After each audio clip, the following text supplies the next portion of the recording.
नमस्कार, मैं हूं विजेंद्र सिंह। इस समय मैं मौजूद हूं घोसी विधानसभा में और ये घोसी विधानसभा का आखिरी गांव है संभवतः। तो मैं किसी से पूछता हूं ये कौन सा गांव है, और हमारे साथ भाजपा के प्रत्याशी और वर्तमान विधायक विजय राजभर जी मौजूद हैं। और किस तरीके से इन्होंने जो इनको 2.5 साल का कार्यकाल मिला था, इसमें 1.5 साल कोरोना ने कहीं ना कहीं लिया, लेकिन ये 1 साल सवा साल में जो काम कर पाए हैं, जनता कितनी संतुष्ट है। और विधायक जी की अगली तैयारी क्या होगी, अगली बार जब ये विधायक चुन के अगर आएंगे तो घोसी विधानसभा को कैसे विकास के रास्ते पे ले जाएंगे, कौन सी योजनाएं होंगी जो ये जनता के बीच में लेकर जाएंगे, और कितना संतुष्ट हैं अपने काम से, इन्हीं सब मुद्दों को हम बात करते हैं। आइए चलते हैं सीधे विधायक जी के पास। तो विधायक जी, सबसे पहले तो आप अपना परिचय एक बार दे दीजिए हमारे दर्शकों के लिए। मैं विधायक घोसी विजय राजभर। तो विधायक जी, इस बार क्या लग रहा है आपको, किन मुद्दों पे चुनाव हो रहा है जब आप संपर्क करने जा रहे हैं तो, और जनता क्या चाह रही है इस बार? देखिए, हम जब घूम रहे हैं जनता में तो जनता का सिर्फ एक मुद्दा है, योगी और मोदी जिनका विकास और उत्तर प्रदेश और विशेषकर पूर्वांचल से घटता हुआ अपराध। जनता को विश्वास है कि योगी जी एक बार और आ जाएंगे तो जो पूर्वांचल अपराध के नाम से जाना जाता था वो पूर्वांचल विकास के नाम से जाएगा।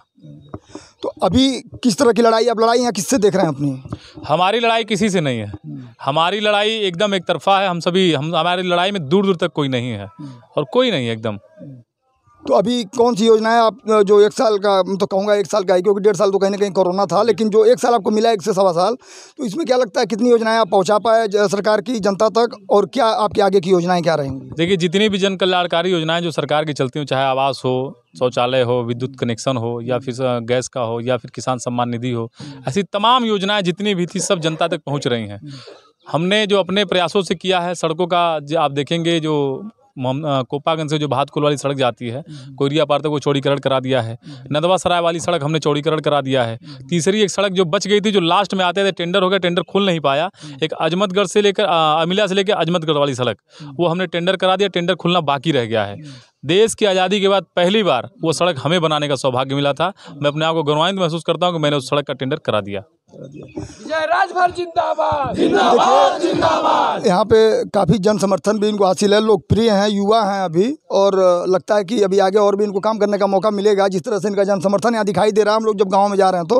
लेकिन विधायक जी, एक सबसे बड़ी चीज़ ये है कि यहाँ स्थानीय मुद्दे हर ग्राम सभा के लगभग अलग रहते हैं। तो जब आप गाँव में निकल रहे हैं, लोगों से कनेक्ट कर रहे हैं डोर टू डोर जाके, तो उसमें कौन सा मुद्दा आपको सबसे ज़्यादा मिल रहा है कि नहीं, ये काम जनता का हमको लग रहा है कि अभी और करने की ज़रूरत है? देखिए, जिस प्रकार से आप अगर पिछले चुनाव में देखेंगे, जब 2017 से पहले जब हमारी सरकार नहीं थी और हमारी सरकार बनने के बाद जिस प्रकार से गांव की एक सबसे बड़ी समस्या थी शिक्षा विभाग की, हर गांव के विद्यालय खराब थे, न वहां शौचालय था, न बैठने की व्यवस्था थी, न पानी पीने की व्यवस्था थी बच्चों को, न किचन में सेट था, कुछ नहीं था।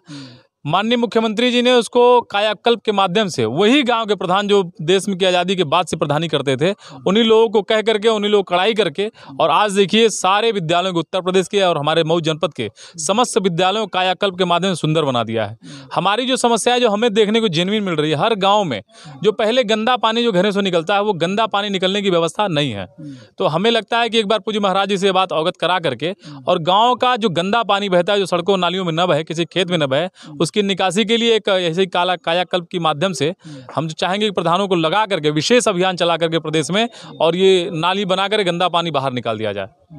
क्योंकि विधायक जी जनसंपर्क कर रहे हैं, डोर टू डोर जा रहे हैं, इनका ज़्यादा समय हम नहीं लेंगे, लेकिन विधायक जी चलते चलते अपनी क्षेत्र की जनता को एक बार किस तरह से, एक बार और आप मेरे चैनल के माध्यम से क्या कहना चाहते हैं, वो अपनी बात रख दीजिए, और हम कुछ यहाँ स्थानीय लोगों से भी बात करेंगे। देखिए, हम अपनी जनता से ये कहना चाहते हैं कि जो भी विकास का जो पहिया है, जो मैंने एक खाका खींच के रखा था, स्वास्थ्य के मामले में जो हमने अभी घोसी टड़िया में ऑक्सीजन प्लांट तो लगा दिया है, लेकिन वहाँ अभी डॉक्टरों की तैनाती बाकी है, वो हमको करना है। रोडवेज का हमने एस्टिमेट बना दिया है, उसका टेंडर वेंडर करा दिया, उसको खोल करके रोडवेज निर्माण कराना बाकी है।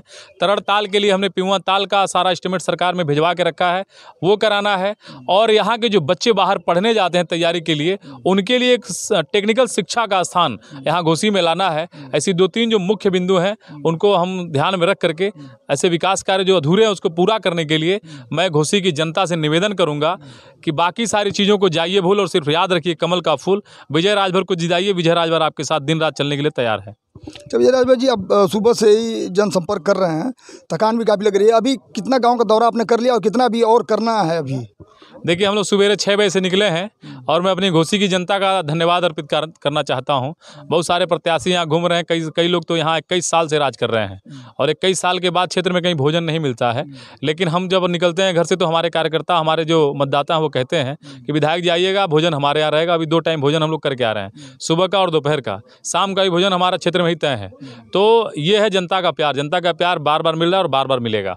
अच्छा, आपके लिए जनता पार्टी जिंदाबाद, जिंदाबाद, जिंदाबाद। आपको एक चीज़ के लिए तो मैं भी बधाई देना चाहूँगा, क्योंकि उस रास्ते से मैं भी अक्सर आता जाता हूँ। जो घोसी से और भिखारीपुर के बीच की जो रास्ता रही, ये पिछले 20 वर्षों से जो उसकी दुर्गति थी उस रोड की, कहीं न कहीं जब आप विधायक बने इसके बाद इस रास्ते का जो रास्ता बनी है, तो इसके लिए मैं भी आपको बधाई दूंगा। क्योंकि हम लोग भी चूँकि मीडिया के लोग हैं तो उस रास्ते से कहीं न कहीं आना जाना हफ्ते में हमारा 2-3 बार हो ही जाता है इस रास्ते से। उसके लिए मैं आपको बधाई दूंगा। और ये थे हमारे साथ विजय राजभर जी, जो कि बहुत ही लोकप्रिय रहे और 2.5 साल के कार्यकाल में 1 साल ही काम करने का सही तरीके से इनको मौका मिला है और उसमें इनकी उपलब्धियाँ भी कुछ रही हैं। लेकिन आने वाले समय में कैसे काम करेंगे, उन्होंने अपनी सारी बातें बताई हैं। तो विधायक जी आपका बहुत बहुत धन्यवाद। आप अपने जनसंपर्क पे जाइए और हम लोग कुछ जनता की राय लेंगे। बहुत बहुत धन्यवाद आपका।